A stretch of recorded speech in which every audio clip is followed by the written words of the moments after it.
base camp of Birkenau. Because buildings which you have seen in the base camp, as I told you before, they were built before the Second World War for Polish army.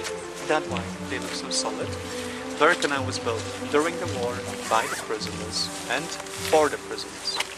I also want you to remember that almost all buildings which you have just seen during the ride from the base camp, and I think about all those private houses which are there, that they were built after the war.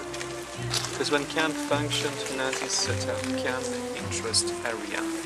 So it means that all buildings which were in the neighborhood, they were dismantled by the prisoners, and material from them was used to start building Birkenau. This is the reason for brick buildings which you may see over there.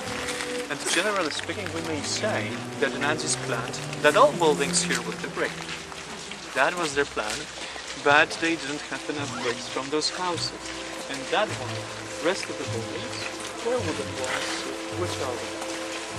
And nowadays there's only one row of wooden buildings because some of them collapsed since it was too late for preservation works, and some of them were dismantled.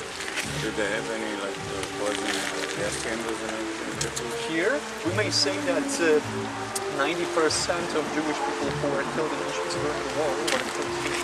Because in 1943, Nazis built here 4 huge gas chambers in crematoriums. Look, sir, at the end of our rolling platform, where you may see line of trees, on the left side was gas chamber number 2, on the right side was gas chamber and crematorium number 3. So those 2 gas chambers were over there. And gas chambers number 4 and 5, because there were 4 gas chambers, were situated in the forest, which you may see between those wooden buildings over there. They were destroyed by the Germans in January 1945 in order not to leave evidence of mass extermination. Okay, but now I will show you living in some more conditions of the buildings. In 1941, brick buildings, but they didn't have enough bricks, so Nazis made decision that it would be faster, easier, and cheaper to build here wooden buildings. So all those tables were transported here by rail in finished parts, and here by the prisoners they were assembled. Now I want you to pay attention to that photograph. Come closer, please. As you may see, wooden buildings in which prisoners slept were equipped with 3-tiered bunk beds. You've seen those beds in movie 11. And they've told you that in each tier, in each level, Nazis used at least 2 prisoners. So it means that in each wooden building like this one, Nazis housed about 400 prisoners in each.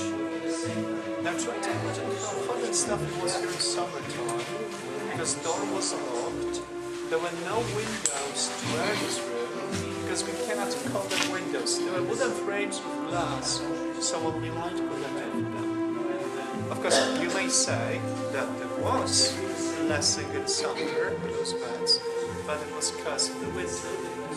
So usually in winter we have here -10, -15 degrees Celsius.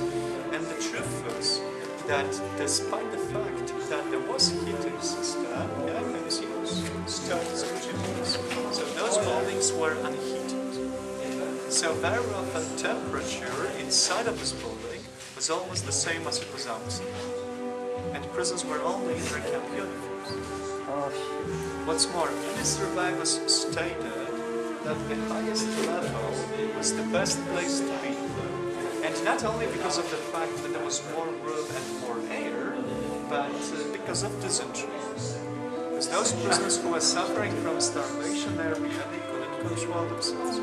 Very often they were so ill and so weak that they didn't even realize that something was going on. So many times all the human waste, excrement was pouring down on them. First of all, they were driven inside of these buildings to die war by blockbusters. Do you remember the term? Blockbusters were some kind of supervisors. And after that, blockbusters told them to dedicate without privacy altogether, and they were waiting for an honor. Some survivors stated that blockbusters were counting from 1 to 10.